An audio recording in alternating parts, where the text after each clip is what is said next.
When I initially chose to pursue a career in journalism, my only goal was to one day make it to ESPN.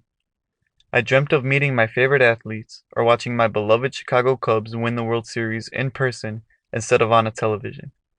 I wanted a job that didn't feel like work, and sports journalism seemed destined for me. Then I got to Roosevelt and met professors like Linda Jones, Billy Montgomery, and John W. Fountain, who taught me the importance of professional journalism. The more I learned from them, the more flaws I found within the field I am preparing to enter. Woman found strangled in West Garfield Park identified, read one Chicago Sun-Times article from 2018. Her name was Laura Dawn Harbin. She had 44 years of stories and memories, as well as family who were affected by her death. When Googling her, not a single story about her life is found. Instead, her name appears alongside 50 others, most who are merely brushed aside by society as women who weren't worthy enough to be known outside of the circumstances of their deaths. In his book, Soul Cries, in Black and White and Shades of Grey, Fountain, who is also currently a columnist at the Sun-Times, writes, "In Chirac, bullets fly, children die, mothers cry.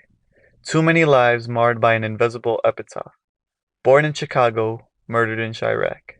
And yet, some here these days seem more worried about bad PR than the incessant flow of our gunshot wounded sons and daughters to the hospital ER.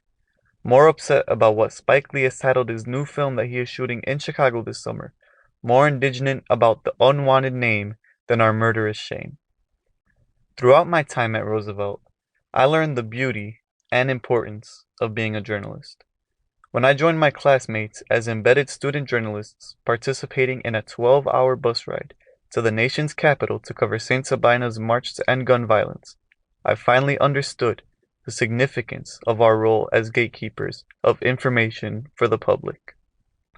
I still remember conversing with family members who clung to pictures of their loved ones after I conducted my interviews. "You're going to be one of the real ones," one woman said to me. I was there as a reporter, but I was also there as a human being. I documented information from my article and learned my own lessons of life in the process. My experience interning for Professor Fountain and his students' Unforgotten project taught me the importance of not only technically sound writing and reporting, but also how critical it is to humanize the story. For many, reading the circumstances behind a 34-year-old African-American woman's murder doesn't ignite empathy. But hearing Ricardo Holyfield's somber voice detail how his family had to identify real Renee Holyfield, his cousin, by her tattoos and dental work shocks one's mind and heart. The pain in his voice as he describes how they were unable to hold a funeral for her due to her body being so disfigured is impossible to ignore. Because of this project, my desire to become a voice for those lacking one has only grown. I no longer yearn for a life covering sports, but chase one where I can develop a platform and give those an opportunity to be heard.